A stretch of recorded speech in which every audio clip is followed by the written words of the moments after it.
In that direction, the cat said, waving its right paw round, lives a hatter, and in that direction, waving the other paw, lives a March hare.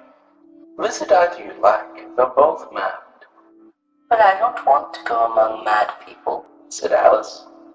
Oh, you can't help that, said the cat. We're all mad here.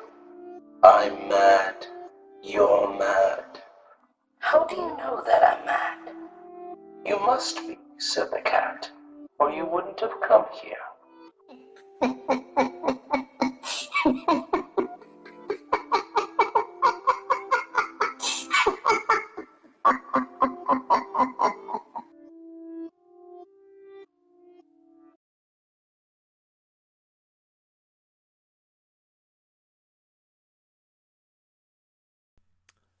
Hello, it's been a while.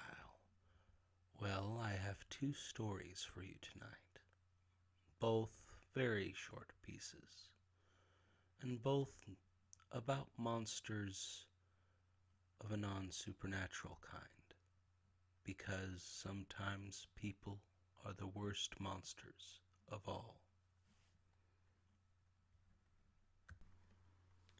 Grandma's cooking.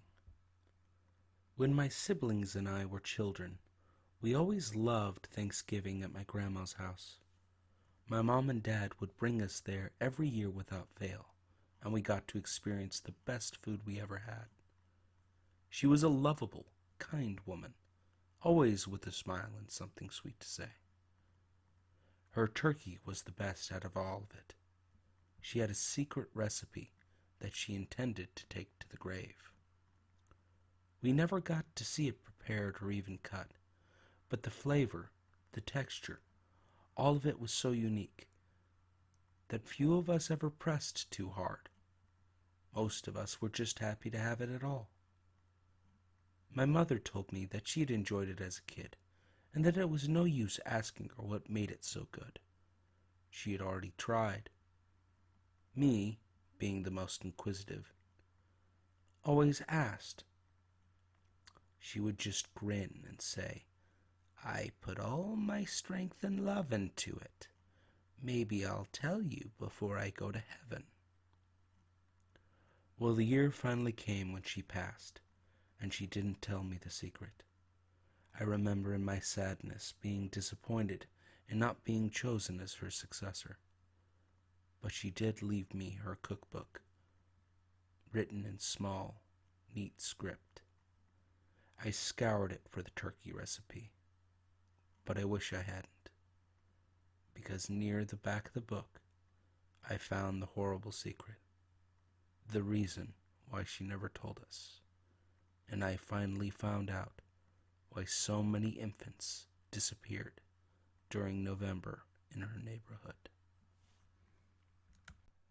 I didn't warn my friend about the drink in the kitchen. When I was 16, I killed my best friend. I didn't mean to, and if I could turn back time, I hope I would take some different course. But I didn't act, and through that inaction, the guilt lies, at least in part, on my own head.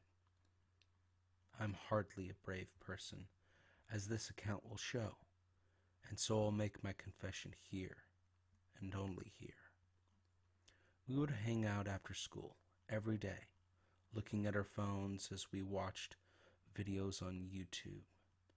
We'd talk about girls, teachers that gave us hard times, dreams of picking up guitars and playing for people all across the world.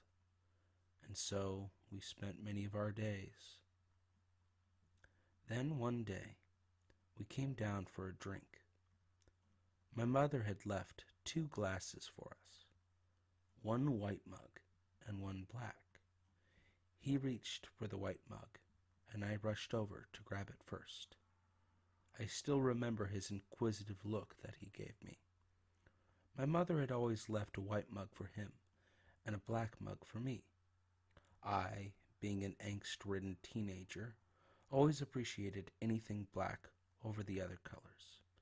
He looked like he was going to say something, but he just took the remaining mug instead. I watched him as he and I drank. I kept my eyes on him until he left.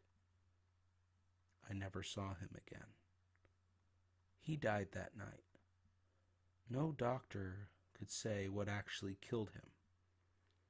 But as I stood at his funeral, with both of my parents behind me, I remembered the conversation they had had the night before about bills and a life insurance plan.